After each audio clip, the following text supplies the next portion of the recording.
Hello বন্ধুরা, কেমন আছো সকলে? আশা করছি সকলেই খুব ভালো আছো, আর আমরাও কিন্তু খুব ভালোই আছি। আর আমার আবারও আরেকটি নতুন ভিডিওতে তোমাদের সকলকে অনেক অনেক স্বাগত জানাচ্ছি। তো দেখো, আজকে কিন্তু সকালে উঠেই আমি রান্না সেরকম ছিল না, অল্প স্বল্প রান্না ছিল, ওই কারণে আমি কিন্তু আমের আচার বানিয়ে নিচ্ছি আজকে গাছ থেকে যে কাঁচা আমগুলো পড়েছিল, সেই পড়া আমগুলো অনেকদিন ছিল, তো আমি ভাবলাম যে এগুলোকে ধুয়ে নিয়ে আচার বানিয়ে ফেলে, নাহলে নষ্ট হয়ে যাবে। তো ভালো করে আমকে কেটে ধুয়ে তারপর নিয়ে কেটে নেওয়ার পরে কিন্তু খোসা ছাড়াইনি, আমি আচারের যেহেতু মানে খোসা ছাড়াই ভালো লাগে। তো হচ্ছে এখানে ধুয়ে নিই, তারপর কিন্তু আমি একটা মশলা প্রথমে বানিয়ে নিলাম। 5 ফোড়ন, জিরে ভাজা আর হচ্ছে শুকনো লঙ্কা, সমস্ত কিছু ভেজে পাতায় গুঁড়ো করে নিয়ে তারপর কিন্তু আমি আমগুলো কেটে, যে সমস্ত আমগুলো কেটে ধুয়ে পরিষ্কার করে রেখে দিলাম, সেগুলোকে আমি কিন্তু আর একবার 5 ফোড়ন দিয়ে চাপিয়ে দিয়েছি। একটুখানি তেল দিয়ে তারপর মধ্যে সেগুলোকে কিন্তু আমি ভালো করে নেড়ে চেড়ে এটাকে একটুখানি কষিয়ে নেবো। আর এদিকে ভাতটা বসিয়ে দিয়েছি, আর অন্য কিছু রান্না হবে না, সমস্ত রান্নাই করা আছে, শুধু ভাতটা হচ্ছে দিকে, আর আমি কিন্তু মশলাটাকে পেস্ট করে দিচ্ছি আর শিলনোড়ায়।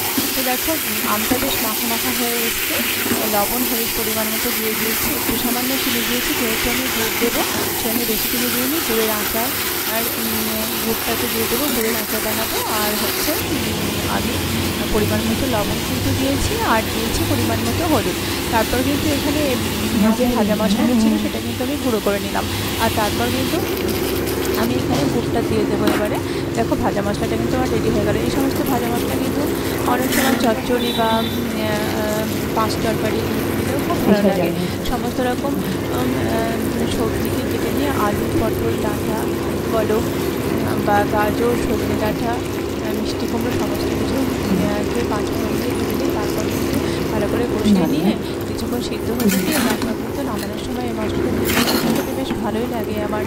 আর তো তোমাদের কে কেমন কেমন লাগে, বা কে কেমন করে আচার বানাও বা সবজি বানাও বা ছাঁচড়া বা পাস্তা খাই, তো আমাকে কমেন্টে অবশ্যই জানাবে। যদি ভালো লাগে থাকে তাহলে লাইক করবে, সাবস্ক্রাইব করবে। আর দেখো, এখন কিন্তু আমি গুড়টা দিয়ে দিলাম। গুড়টা দিয়ে দেওয়ার পরে আমি কিন্তু আবার একটু নাড়িয়ে দেবো, তারপর কিন্তু ঢাকা দিয়ে সিদ্ধ হতে দেবো। আর গাছের আমগুলো কিন্তু অনেকদিন ধরে যেহেতু ভিজেছিল, একটু নরম নরম হয়ে গেছিলো, ওই জন্য কিন্তু খুব তাড়াতাড়ি সিদ্ধ হয়ে যাচ্ছে আর গলে গলে যাচ্ছে। আমটা বেশি একটু গলা মাখা মাখা হয়ে গেলে একটু ভালো হয় খেতে।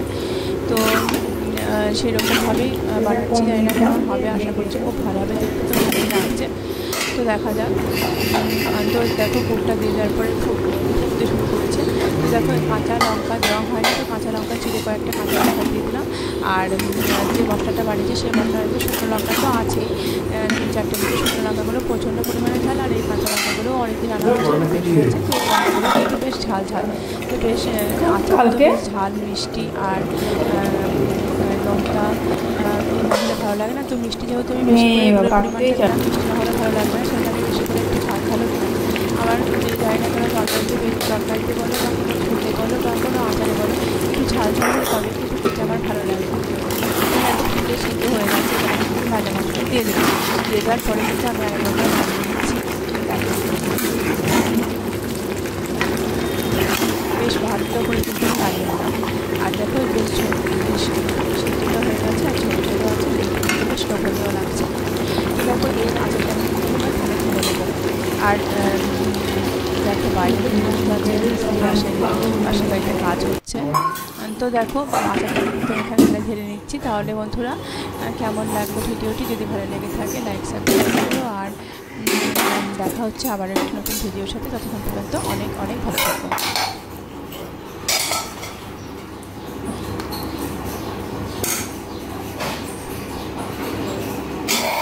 বর্ষার সময় বা